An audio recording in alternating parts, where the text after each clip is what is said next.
And I've had success. I was able to get the transmission cross member modified. Well, actually, I just made a completely new one.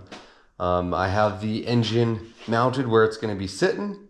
I got the motor mounts kind of situated. I am going to replace the biscuit mounts that they came with because they're pretty shitty. And one of them actually crushed when I was tightening it down. So this is where we're sitting right now. So the motor mounts, that is like really scabby looking. I am going to strengthen them and gusset them and fully weld them. So yes, do not be concerned. The engine itself has a decent amount of clearance. Lots of clearance on the front of the oil pan. Lots of clearance on the steering arm. Tons of clearance over here. Lots of clearance on this header. This is what I'm actually really excited about. Lots of clearance here. Lots of clearance on the steering box. The actual header flange has clearance from here and from above the frame rail. So it's a straight shot down. I'll show you from below as well.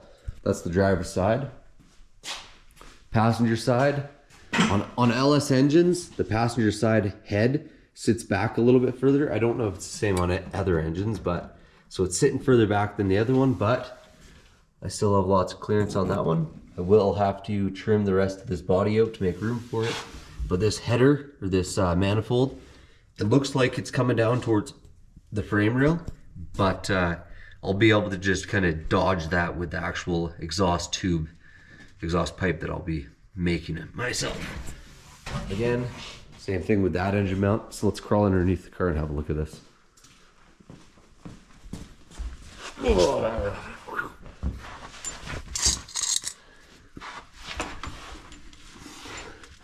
So the oil pan is sitting a little low. It is the lowest part of the car, so I don't really like that. I'm probably gonna do a swap oil pan. Like, I do have plenty of room on the steering. Like, if you weren't gonna run your car super low, you could get away with the truck oil pan. But I intend to run my truck fairly low, or this car's fairly low. So I'm gonna put a different oil pan on it. This one looks kind of beat up anyways. I don't know what's going on here. Anyways, okay, so transmission clearance or exhaust manifold anyways. So once I cut out this section of body mount, that exhaust manifold is going to come right down. Nice and clear. Same thing over on the passenger side here. It's not as perfect, but it is it's pretty damn close. Once that one's cut out of the way as well, I shouldn't have any problem getting my exhaust run. So that's pretty exciting. Lots of room around the transmission itself. Room for these hoses here. Now, how I modified the actual transmission cross member. Oh. Let's come around to this other side here. You got a better view.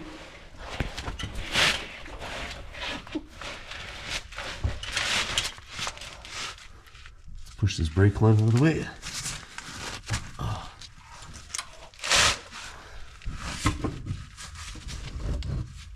I'll be putting new brake lines in, so I'm not overly concerned.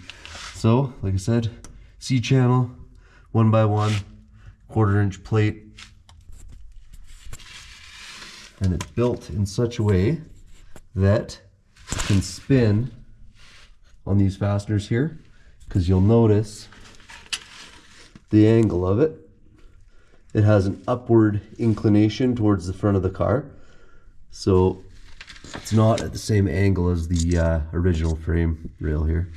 So I just welded it back there. Not the most beautiful welds, a little dirty. I did have to clean up the frame rail a bit to get those welds, so hence the dirty little welds there. So currently it is fixed as a solid mount to this cross member here. I'm a little concerned about that because there might be some flex in this, but I don't know. I think the bolt would break before my transmission housing would break. I'm not sure though. Lots of room around the transmission on both sides. From below here, you have this cable right here. So that's actually the shifter for the transmission. So I'll be able to run my shifter back around here and actuate that. Then the steering or the shifter linkage right up here. This guy. If I don't use a cable, I may be able to get away with running the existing mechanical linkage for the shifter, so that's kind of exciting. I'm going to try to do that first so I don't have to buy anything. Let's see if I can just modify what I got. Oh, let's crawl out from underneath here. So in the meantime, I have made my shop an absolute disaster. But it's coming along. I'm happy with the placement of the engine and transmission. That's the biggest thing. So now that I have that, it's weld up those engine mounts, cut up those the remainder of those body mounts right there on either side, clean them up a little bit, and paint the engine and wire it up. So not a ton of work. It looks like a lot of work, and I had a friend make a joke about it, but I will have to modify this linkage, but you can see straight down to the shifter. So what I'm thinking is the existing shifter mechanism, this old guy here. So originally it was sitting about here, and that would make it so it was impacting this fourth exhaust port. Now what I'm thinking is if I slide it up an inch, I might be able to get it to rotate and miss, and then still be able to actuate that shifter linkage. So I'm not sure. I think I'd have to actually cut it up here and not down here, because I want to make, if I'm going to use all this existing linkage with the splines and that flat spot for the I think that's a neutral safety switch. If I want to maintain all this machine work on this, see these little splines in this flat spot, I'll have to cut the length out of here somewhere. Not sure how that's going to work. I'd have to take this apart and see how that's mounted.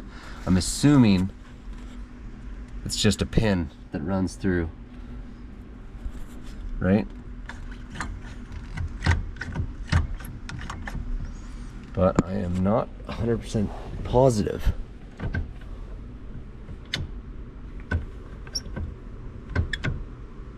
If anyone knows what that shifter linkage looks like in there. In worst case scenario, I'll just cut the damn thing and weld it wherever I need to. Actually, so that's just a solid piece of steel. So I could figure out how far back I want to take it, and I could take a section out of here. I could weld it back up, clean it up, make it smooth, and put it back in. Yes, lots of work, but it's coming along. It is coming along, and I am going to put a disc brake kit on the front of this, and I've got my S10 4x4 rear end coming for the rear. The auto wrecker is pulling it sometime at the beginning of next week.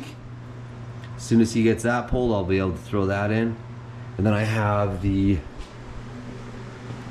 existing yoke somewhere around here, sitting back there. I also have an additional yoke that I believe came from something similar.